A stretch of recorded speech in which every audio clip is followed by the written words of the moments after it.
जो की रैली असांजे आहे त नौजवाननि के रोजगार कोने को, तालका अस्पताल में दवा कोने का सिविल सोसाइटी में बी का सहूलियत नथी मिले। जो की रैली सिविल सोसाइटी नौजवाननि जो मुतालबो था कन त असांखे रोजगार ॾिनो वञे। तालका हॉस्पिटल में तव्हांखे मेडिसिन न मिलंदी।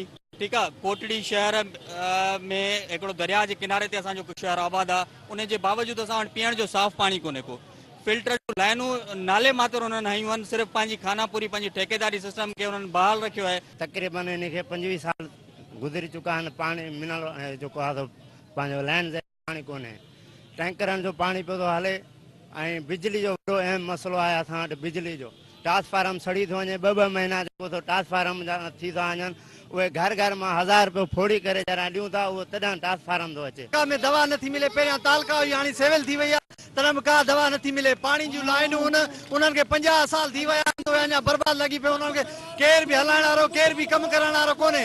असांजा पार के न, उन्हनि खे 30 साल थी विया आहिनि, केर बि उन्हनि खे कमु करण जे लाइ तयारु कोन्हे।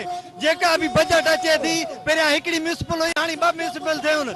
6-7 करोड़ रुपया बजट अचे थी, उनजी का ज़ाहिर कोन्हे। का हिकिड़ी नाली जो कम बि नथो कयो वञे। हितां जा हुक्मरान कंहिं गरीब जे फ़ाइदे में न आहिनि। सभु को हितां जा हुक्मरान पंहिंजे पेट जे लाइ पूरा आहिनि, कंहिं गरीब जो नथा सोचनि। जो साफ़ पानी हुजे, ड्रेनेज हुजे, गटर सिस्टम ही हो, मनपसंद माण्हू रखे जी माना मर्ज़ी हलाइनि सॼी। इन करे ते बुनियादी सहूलियतूं माण्हुनि खे कोन फराहम थी वञनि। ऐं जेके बि का बि तफ़रीक़ आहे औरतुनि जे लाइ या ॿारनि जे लाइ, का बि तफ़रीक़ हिते न आहे।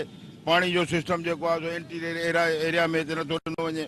ऐं महांगाई तमामु ज़ोर रोज़ वधंदी वञे। गरीब माण्हुनि जे लाइ पाणी कोन्हे को, जंहिंजे घर में जनाज़ो पियो आहे। यकीन कयो त उहे टैंकर ते वञो त उहो पाणी नथो ॾिए। चए थो उहा 1500 रुपया टैंकर आहे। असांजा इहे ई मुतालबा आहिनि। न को असां उन्हनि खां बंगला था घुरूं, न उन्हनि खां असां कारूं था घुरूं। असांजा बुनियादी हक़ आहिनि। गैस आहे, बिजली आहे, पाणी आहे। भला बिजली बि न ॾियनि, पाणी बि न ॾियनि।